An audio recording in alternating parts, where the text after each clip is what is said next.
Hello friends, welcome back to Sushil Mishra business class. आज हम 1991 new economic policy का last topic पढ़ने जा रहे हैं जिसका नाम है ग्लोबलाइजेशन। इससे पहले हमने लिबरलाइजेशन और प्रिवाइजेशन पढ़ लिया है हो था। आई होप आप सबको वो समझ में आया होगा प्रॉपर। ये भी टॉपिक हम बेहतरीन तरीके से समाप्त करते हैं, खत्म करते हैं। आज जो टॉपिक है वो है ग्लोबलाइजेशन। ग्लोबलाइजेशन क्या है, ग्लोबलाइजेशन के फेवर्स या ग्लोबलाइजेशन का की पॉलिसी क्या थी। बिल्कुल हाँ जी, 1991 इकोनॉमिक पॉलिसी जब हम लेकर आए तो उस समय में हमने तीन चीजें लेकर आए थे। बिल्कुल हाँ जी, LPG, तो last G, G for globalisation. चलिए स्टार्ट करते हैं। ग्लोबलाइजेशन जिसके नाम से पता चलता है भैया, ग्लोबलाइजेशन। बिल्कुल हाँ जी, ग्लोब हो गया क्या, जहां पर भैया बहुत सारी कंट्री, बिल्कुल हाँ जी, ग्लोब देखा ना आप सबने, ग्लोब उसमें बहुत सारी कंट्रीज एक साथ एक ही समय पर दिख जाती हैं। वही चीज ये भी बोलता है, कहता है कि भैया जहां पर बहुत सारे देश, बहुत सारी कंट्रियां मिलकर इंपोर्ट एक्सपोर्ट वेरी इजीली कर सकते हैं, कर सके बिना किसी बैरियर्स के, बिना किसी टैरिफ पॉलिसी के, बिना किसी दिक्कत परेशानी के, उसे हम ग्लोबलाइजेशन कहते हैं। बिल्कुल हाँ जी, सपोज दैट इंडिया है, इंडिया ऑस्ट्रेलिया अमेरिका, बिल्कुल हाँ जी, जापान, बिल्कुल हाँ जी, रसिया, फ्रांस, सारी जगहों पर ट्रेड कर सके बिना किसी बैरियर्स के, उसे बोला जाएगा भाई क्या, ग्लोबलाइजेशन। बिल्कुल हाँ जी, यहाँ सिंपल तरीके से समझने वाली बात यह है कि यहाँ ये चीज बताई जाएगी कि अब आपके लिए द्वार खुले हैं, जब मर्जी आइए, जब मर्जी व्यापार कीजिए, बिना किसी प्रॉब्लम के, बिना किसी टैरिफ पॉलिसी के, बिना किसी बैरियर्स के, तो उसे बोला गया ग्लोबलाइजेशन। चलिए, कहते हैं कि it means integrating the economy of a country with the economics of other countries under condition free flow of trade. बिल्कुल यानी जो कंडीशन लगाई गई, कौन सी, free flow of trade and capital across the border. बिल्कुल हाँ जी, यहाँ बोला गया कि एक देश का दूसरे देश की इकोनॉमिक्स के साथ में कोलैबोरेट करवाना, कोलैबोरेट करना बिना किसी बैरियर्स के। बिल्कुल हाँ जी, कौन सी कंडीशन, कंडीशन बोली गई कि भैया free flow of trade and capital across border. बिल्कुल हाँ जी, बाहर के लोग तो इंडिया में भी आकर इन्वेस्टमेंट कर सकें, इसे भी बोला गया ग्लोबलाइजेशन में आकर। बिल्कुल हाँ जी, आना, इसी को अब पॉइंट में समझ लेते हैं। पॉइंट फर्स्ट, गवर्नमेंट ने बोला कि अब हम अपनी इकोनॉमी जो क्लोज थी ना, कि किसी को नहीं आने देना है, न किसी के पास जाना है, उसको खोल दिया, उसका नाम दे दिया किसमें, close economy convert into the open economy. क्या बोला गया कि कोई भी देश में आकर अपनी मर्जी से इंपोर्ट एक्सपोर्ट प्रोसीजर मतलब ट्रेड कर सकता है, साथ में कैपिटल इन्वेस्ट भी कर सकता है, इसको भी ग्लोबलाइजेशन में शामिल किया गया। और क्या बोला, कहता है रिमूवल ऑफ बैरियर्स। बिल्कुल हाँ जी, जितने भी बैरियर्स थे, बिल्कुल हाँ, जितने भी बैरियर्स थे, क्या, हाँ, इंपोर्ट करते समय बैरियर्स ज्यादा थे, एक्सपोर्ट करते समय बैरियर्स ज्यादा थे, उन सभी बैरियर्स को यहाँ पर रिमूवल कर दिया गया, हटा दिया गया। भैया हटाओ हटाओ, रिमूवल हटा दो, इजिली से क्या कर सकें हम, अपने ट्रेड को और बड़ा कर सकें। बिल्कुल हाँ जी, हमें ये भी पता चले ना कि अनदर कंट्री में भी कुछ नई चीज चल रही है, वो भी यहाँ पर आनी चाहिए। ग्लोबलाइजेशन के आने से या ग्लोबलाइजेशन के होने से हमें नई टेक्नोलॉजी के बारे में पता चल जाता है, नए इन्वेस्टर्स के बारे में पता चल जाता है, नए डिमांड एंड फैशन ट्रेड के बारे में पता चल जाता है। बिल्कुल, इसी ग्लोबलाइजेशन कहा जाता है। अब इसी में ग्लोबलाइजेशन में अगला बोलता है इंटरडिपेंडेंट। अब ये इंटरडिपेंडेंट क्या होता है भाई, इंटरडिपेंडेंट का बोलता है कि भैया वन कंट्री टू डिपेंड किस पर, अनदर कंट्री। बिल्कुल हाँ जी, एक कंट्री दूसरे कंट्री के साथ मिलकर काम करती है, इंटरडिपेंडेंट होती है। बिल्कुल हाँ, कैसे समझा देता हूं, फॉर एग्जाम्पल, जैसे कि भैया आप और आपके पड़ोसी क्या सुख दुख के साथी होते हैं, आपके रिलेटिव चाहे बाद में आए लेकिन आपका पड़ोसी बगल में रहता है ना, वो आपका सुख दुख का साथी होता है। ऐसे ही एक कंट्री दूसरे कंट्री का सुख दुख का साथी होता है, तालमेल बिठा के चलता है कि भैया ये क्या है, हमारा पड़ोसी नेबर है भाई, इसके साथ में क्या करो, बिजनेस कर लो। इससे क्या होगा, इंटरडिपेंडेंट हो जाएंगे, ये हमारे खिलाफ नहीं आएगा, हम इसके खिलाफ नहीं जाएंगे, ये हमसे फालतू नहीं बोलेगा, हम इससे फालतू नहीं बोलेंगे। बिल्कुल हाँ जी, क्लोजली रिलेटेड हो जाएगा, क्लोजली। इसे भी ग्लोबलाइजेशन में शामिल किया गया। दूसरा जो बोला गया वो बोला गया क्या भैया, ये बताया गया कि ग्लोबलाइजेशन का मतलब बोल दिया गया ब्रॉडर लेस इकोनॉमी। बिल्कुल हाँ जी, बॉर्डर लेस इकोनॉमी, कि अब यहाँ पर कोई भी प्रतिबंध मतलब बैरियर्स नहीं है, यहाँ पर कोई भी बॉर्डर नहीं लगाया जाएगा। आप अपनी मर्जी से बिना किसी डिफिकल्टीज के, दोबारा समझा रहा हूं, बिना किसी डिफिकल्टीज के यहाँ पर आकर ट्रेड कर सकते हैं, कैपिटल इन्वेस्ट कर सकते हैं, नई टेक्नोलॉजी ला सकते हैं, नए इक्विपमेंट ला सकते हैं बिना किसी परेशानी के। मतलब आपकी सीमाओं को कम नहीं बढ़ा दिया जाएगा। इसे भी किसा बोला जाएगा, इसे भी बोला जाएगा भैया क्या, ग्लोबलाइजेशन। बिल्कुल हाँ जी।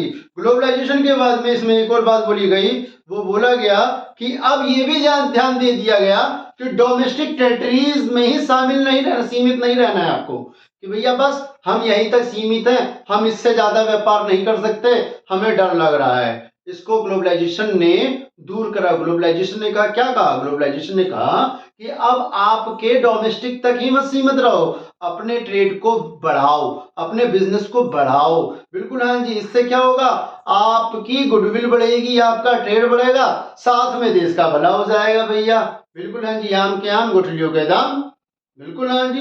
एक फॉर एग्जाम्पल है, कहते हैं ना सबका साथ सबका विकास। बिल्कुल हाँ जी। आप अपने ट्रेड को बढ़ाओगे, दूसरे देश में जाएगा, दूसरा देश हमारे यहाँ पर आएगा, तो क्या है, सब मिलकर व्यापार करेंगे। जब सब मिलकर काम करेंगे, बिजनेस करेंगे, तो सबका साथ सबका विकास कहलाएगा। इसे ही कहते हैं ग्लोबलाइजेशन, कि हम सबके साथ हैं। बिल्कुल हाँ जी। बैकवर्ड एरिया हो या बैकवर्ड कंट्री हो या डेवलपिंग कंट्री हो, सब मिलकर यहाँ पर काम करते हैं ताकि बैकवर्ड भी धीरे धीरे डेवलप हो सके। उसे ही बोला गया यहाँ पर सबका साथ सबका विकास। ये ग्लोबलाइजेशन था।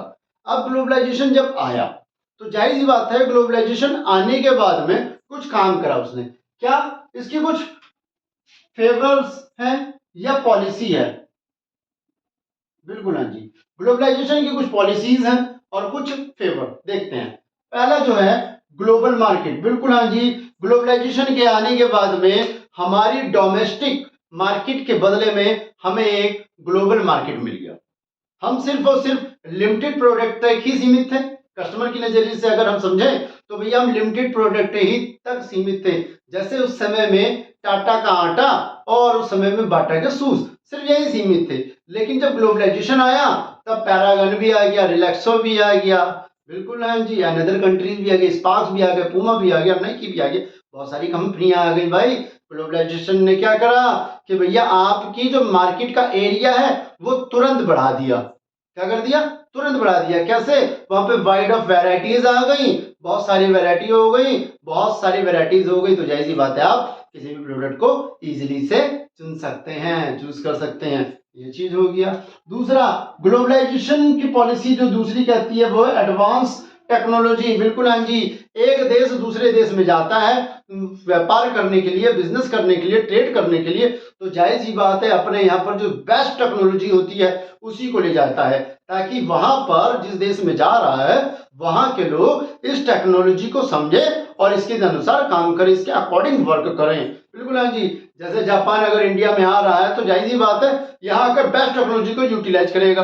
फॉर एग्जाम्पल है मेट्रो रेल। मेट्रो रेल जब आई थी इंडिया में तो बेस्ट टेक्नोलॉजी का एग्जाम्पल दिया गया, ग्लोबलाइजेशन के तहत ही वो आई थी भारत में, याद रख लीजिए। साथ में आईफोन जो हमारे यहाँ पर इस समय आउटलेट खुला है, ये भी क्या है, ये ग्लोबलाइजेशन का एक पार्ट है। बिल्कुल हाँ जी। तो टेक्नोलॉजी जिस देश में जाती है, बिल्कुल हाँ जी, अगर कोई अदर कंट्री इंडिया में आ रही है तो याद रखो इंडिया के अंदर वो कंट्री अपनी एडवांस टेक्नोलॉजी लेकर आएगी ताकि यहाँ पर उसका यूटिलाइज किया जा सके और उसको उपयोग में लाया जा सके। अगर इंडिया किसी अदर कंट्री में जाती है तो इंडिया के पास में जो बिजनेस जा रहा है उसके पास जो बेस्ट टेक्नोलॉजी होगी वो वहां लेकर जाएगी। बिल्कुल ना, ये चीज है। इसके साथ में बोलता है क्या है, इसके साथ बोलता है इंक्रीज इन इक्विटी। बिल्कुल हाँ जी। साथ में फॉरेन और इन्वेस्टमेंट। बिल्कुल हाँ जी। उस समय में 40% ही, मतलब 1991 से पहले नियर बाय 40% इन्वेस्टमेंट ही थे हमारे पास में। इन्वेस्टर जो थे वो नियरली 40% थे, ज्यादा नहीं थे। लेकिन 1991 जब हमने ये लेकर आए तो उस समय 40 से 40% तक इन्वेस्टर्स बढ़ते चले गए और आज के समय में देखा जाए तो 100% फॉरेन इन्वेस्टमेंट एफडीआई के तहत इन्वेस्टमेंट किया जाता है।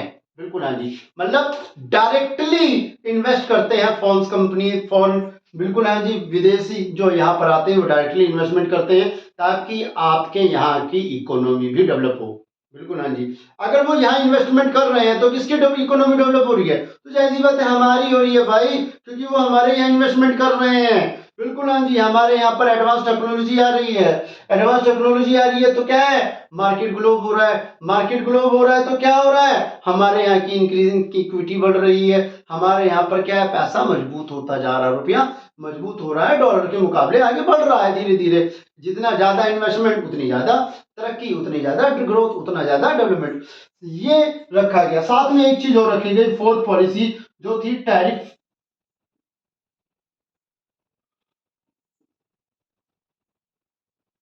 Tariff barriers. बिल्कुल है जी, यहाँ बोला गया जो भी टैरिफ बैरियर्स हैं उन सबको रिमूव कर दिया गया, उन सबको हटा दिया गया। बिल्कुल हाँ, टैरिफ बैरियर्स को रिमूव करने से फायदा ये हो गया कि अब हम इजिली से कैपिटल गुड्स इंपोर्ट कर सकते थे। बिल्कुल हाँ जी, वो जब बैरियर्स लगे थे तो हम बहुत मुश्किल से कोई भी कैपिटल गुड्स बिल्कुल इंपोर्ट करते थे, ताकि डर था कि यार जो इंपोर्ट कर रहे हैं उसी को इंपोर्टिंग चार्जेस ही काफी ज्यादा हो जाता था।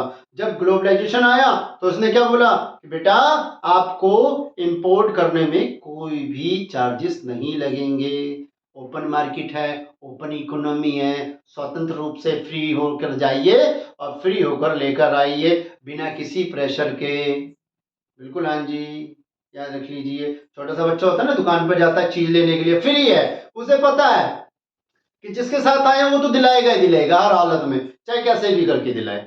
बिल्कुल हाँ जी, वैसे ही इकोनॉमी कर दी गई थी उस समय कि फ्री रहो, कोई टेंशन लेने की जरूरत नहीं है। टेंशन लेना किसको है? किसी और को। तुझे क्या करना है? ट्रेड बढ़ाना है, इंपोर्ट करना है, एक्सपोर्ट करना है और अपने आप को डेवलप करना है, ग्रोथ करना है। इसे ही बोला गया ग्लोबलाइजेशन। ग्लोबलाइजेशन का एक और बेहतरीन एग्जाम्पल है, वो है आउटसोर्सिंग, जो कि आपको मैं नेक्स्ट वीडियो में बताऊंगा। आई होप ग्लोबलाइजेशन आपको बेहतरीन तरीके से समझ में आया होगा। Thank you very much.